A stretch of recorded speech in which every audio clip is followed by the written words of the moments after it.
The Power of Real-World Learning, a conversation on experiential education and school reform. Hello, I would like to begin a conversation about why real-world learning should be the foundation of education. It should be obvious that true understanding does not come from textbooks alone. Students learn best when they are actively engaged in hands-on experiences that connect knowledge to real-life challenges. But doesn't it follow that if we want students to develop confident independence and a sense of responsibility, we must provide them with opportunities to work on meaningful projects, both inside and outside the classroom? I have observed that learning becomes far more impactful when students, parents, and teachers understand their own strengths, learning styles, and natural abilities.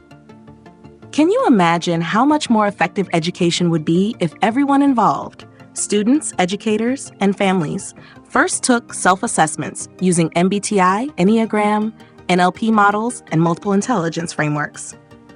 Wouldn't it be more powerful if teachers knew how to tailor their mentorship based on their own strengths and the unique cognitive styles of their students? What if students were given learning paths that match their innate abilities, allowing them to thrive in environments where they naturally excel? Doesn't it follow that real-world learning should extend beyond school walls? Schools should not be isolated spaces. They should be hubs for collaboration between students, communities, and industries. It should be obvious that students gain deeper understanding when they apply their learning to real-world settings. What if students were given hands-on assignments that connected them with local businesses, nonprofits, and research institutions? Wouldn't it be more effective if students worked on community-based projects, conducted research on real social and environmental issues, and contributed to meaningful initiatives that impact their surroundings?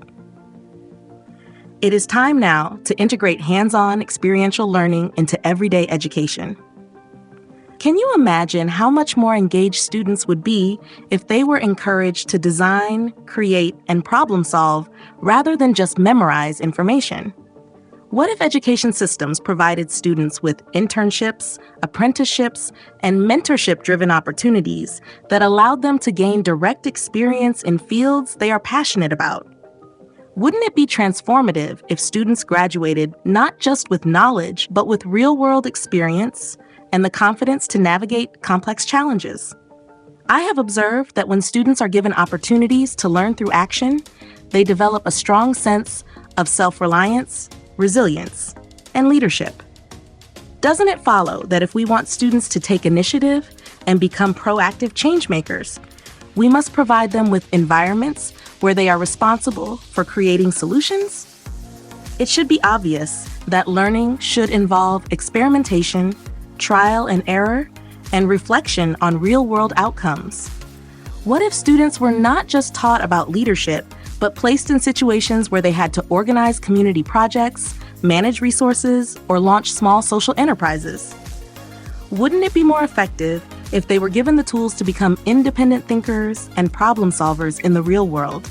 The future of school reform depends on shifting education from passive learning to active, experience-driven engagement.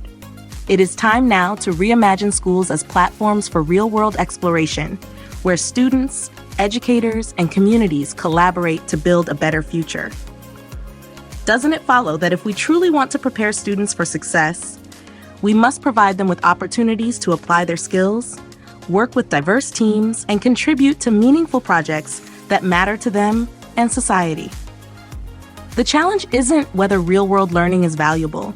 It's whether we are ready to break traditional classroom boundaries and create a system where education is deeply connected to life itself.